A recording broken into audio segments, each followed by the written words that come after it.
Good evening. Welcome to the Pearl Report. I'm Diana Lin. Ever since the legislature last year rejected even a public consultation on laws against sexual orientation discrimination, some high-profile lesbians have come out and spoken up.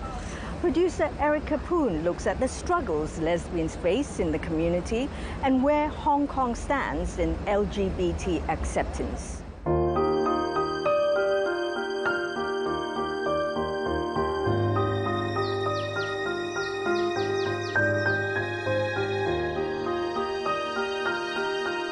"43-year-old Betty from France and 40-year-old Abby from Singapore, where the couple first met. Betty did PR and her company had posted her there. I was a little bit lonely, I didn't know many people, and one night I went out with some colleagues and I met Abby.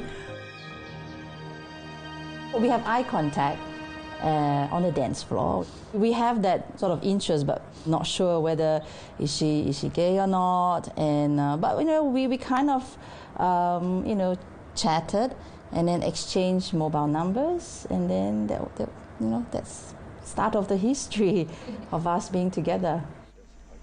Abby says she came out quite early when she was 10. As a child, say whatever you have in your mind. And I just one day, I came out to my mom and said, "Oh, Mom, I really like girls. When I grow up, I want to marry them." I guess I'm very blessed that my mom said to me, "Oh, that's okay, but you know what? You're still quite young, and why don't you wait? You're grown up a little bit more, and then you decide what you want to do, and as long as you're happy, it's okay." A Hong Kong study last year found nearly half of lesbians are not open about their sexual orientation and/or gender identity with parents and other family members. They're slightly less open than gay men are. Some reasons include fear of rejection and lack of understanding. As I grew up, people seem to be always with guy and girl. I did try. I dated a guy for a few years, but then I realized that no, it's not really my kind, and then I don't really find love, but I find more like friendship. Is that? Betty left home to study abroad when she was 18. My coming out was quite different to Abby's. It wasn't so easy for me. I dated boys, I dated girls, but I wasn't really sure of anything. And one day I did tell my parents I'm bisexual, and they were like, "Oh, okay." I wasn't living in the same country, so they just didn't have any proof of what was going on. Abby's technology company relocated her to Hong Kong in 2001. The following year, she and Betty sealed their relationship. When Abby and I decided to get married, so she went to France and she asked for my parents' permission to marry, which was incredibly sweet. The reaction was terrible. A lot of really terrible words were exchanged. Then I wrote them a long letter telling them that I don't want to go against who I am. That's it, and still love me. And it just took a while. It took maybe like 4 years or so. Betty and Abby tied the knot in Australia. Same-sex marriage is not legal there. It is technically a commitment ceremony. There was no legal ground to it. But we call it our wedding because a wedding is basically telling the world that you're committed in that relationship. In Hong Kong, they formed Les Pêches and organized monthly parties for lesbians, bisexual, and queer women and friends in 2006, and now have over 6,000 emails on their listserv. Betty says 70% are local Chinese, while 30% are expats. Are you enjoying the music? Coming out to the society is a little bit more scarier to me, I think, because I was afraid of all the judgment with more social gathering with friends. It helps. These events are important. We really need a person to stand up and unite us. What I know from Betty and Abby is that they've been working very hard in the last few years to create sort of like more of a lesbian community. France legalized same-sex marriage this past May. Betty, who is French, has appealed to the French consulate here in Hong Kong to get married, but has been turned down. The French consulate says, The Consulate General of France in Hong Kong only celebrates marriages between two people of French nationality, without distinction of sex. Abby is Singaporean, so the two cannot get married here.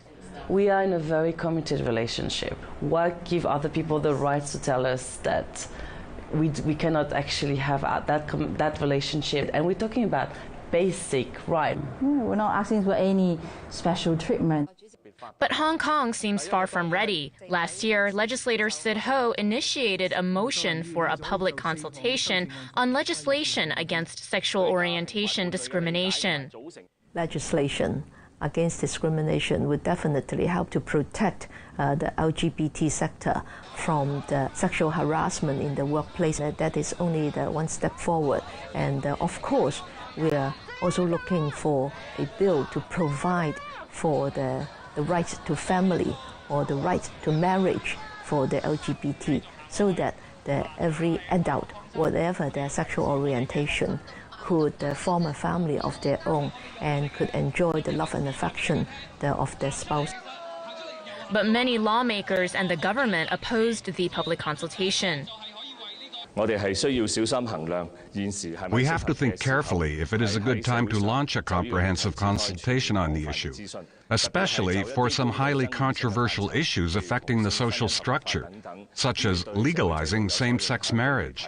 I think it is the administration that is not ready for introducing such a bill because of their fear and concern over losing support of the conservative sector, which is their main source of support.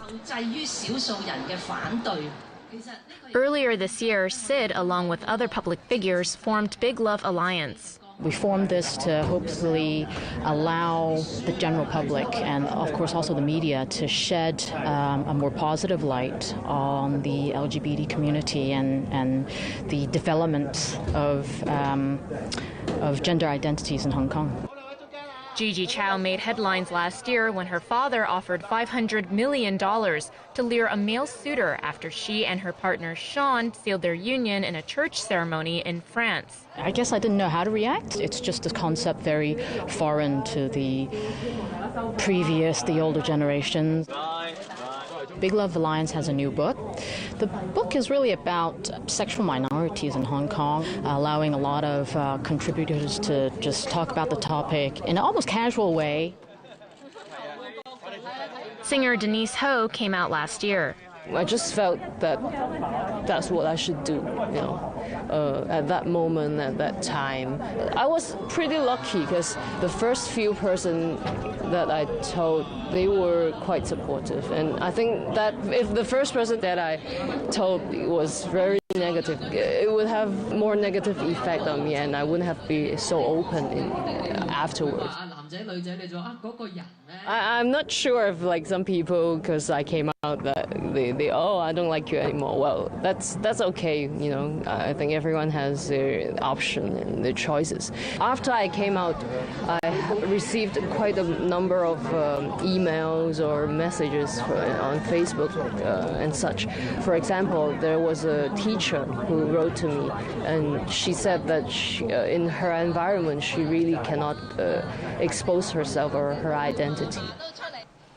Denise Tang researches lesbians and women with same-sex desire. I interview some working-class lesbians, who might look a little bit more masculine. The harassment usually comes from other office workers, who look down on them. First, because they're poorer, that they can see them as not being able to climb up the ladder. Second is because of their appearance, that they're not feminine enough. Even if you're lesbian but you pass as a heterosexual woman, I'm sure you might have a easier time than someone who might have much more of a different kind of appearance. A local survey last year found more than 20% of people were not accepting of LGBT individuals. The number of companies that have taken some step towards creating an inclusive workplace for LGBT employees. The companies that we know of are probably in the region of about 30 to 40 companies in Hong Kong. All of them non-local. There are more than 1 million companies in Hong Kong. We do think that companies have a big role to play, providing equal benefits for LGBT employees and their partners. What we've seen is really impactful and powerful is for someone who is not LGBT and someone who's quite senior in the organization to be able to stand up and say, you know, I'm a managing director, I'm not gay, but I'm truly supportive of this. I see the value of our organization becoming inclusive. Coming up, I have the privilege of giving birth, so I want to experience that. How one lesbian couple is raising a family. I think she's a great friend. Really enjoy each other's companion. That's my impression until she kissed me. And a couple's long journey to be together. That and more after the break.